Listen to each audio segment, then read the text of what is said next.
ഒരു മാസ് പടത്തിൽ ഇത്രയും നല്ല രീതിയിൽ എല്ലാം ഒതുക്കി ചെയ്തിരിക്കുന്നത് മലയാളത്തിൽ ഈ അടുത്ത കാലത്തൊന്നും ഞാൻ കണ്ടിട്ടില്ല. തമിഴിൽ പോലും ഈ അടുത്ത കാലത്ത് ഇങ്ങനെയുള്ള സിനിമ വന്നിട്ടില്ല.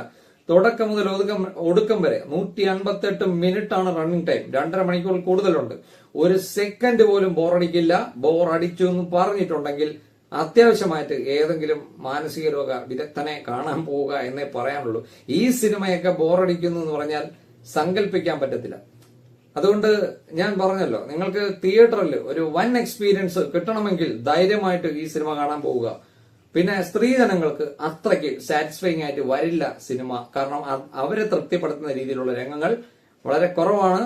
പവർഫുൾ ആയിട്ടുള്ള സ്ത്രീ കഥാപാത്രങ്ങൾ ഉണ്ട് എങ്കിൽ പോലും സ്ത്രീകൾക്ക് ഉചിതമായ രംഗങ്ങൾ വളരെ കുറവാണ്. എങ്കിലും കാണാം. അങ്ങനെ സ്ത്രീ പുരുഷൻ എന്നൊന്നും ഞാൻ പറയുന്നില്ല.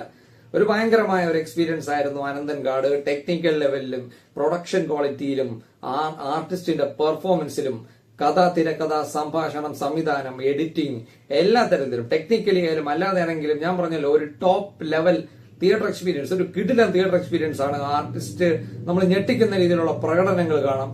ഭയങ്കരമായ ഇന്റൻസ് ഇമോഷണൽ വാല്യൂ തരുന്ന കുറെ സീൻസ് ഉണ്ട്. ഇത് എല്ലാ തരത്തിലും പടം കിടിലമാണ്. തിയേറ്ററിൽ ഒരു മസ്റ്റ് വാച്ച് ആണ്. പക്ഷേ കഷ്ടം എന്ന് പറയാം, തിയേറ്ററിൽ ആള് കുറവാണ്. ഇനി അങ്ങോട്ടുള്ള ദിവസങ്ങളിൽ സിനിമ എങ്ങനെ പോകുന്ന അറിയില്ല. മലയാളത്തിൽ ഇത്രയും ഡെഡിക്കേഷനോട് കൂടി ചെയ്തെടുത്ത ഒരു violent mass action intense thriller തന്നെയാണ് അനന്തൻ ഗാഡ്. ഒരിക്കലും അത് മിസ് ചെയ്യാൻ പാടില്ല. മിസ് ചെയ്താൽ ആക്ഷൻ ത്രില്ലർ പ്രേമികൾക്ക് വലിയൊരു നഷ്ടം തന്നെയായിരിക്കും അനന്തൻ ഗാഡ്.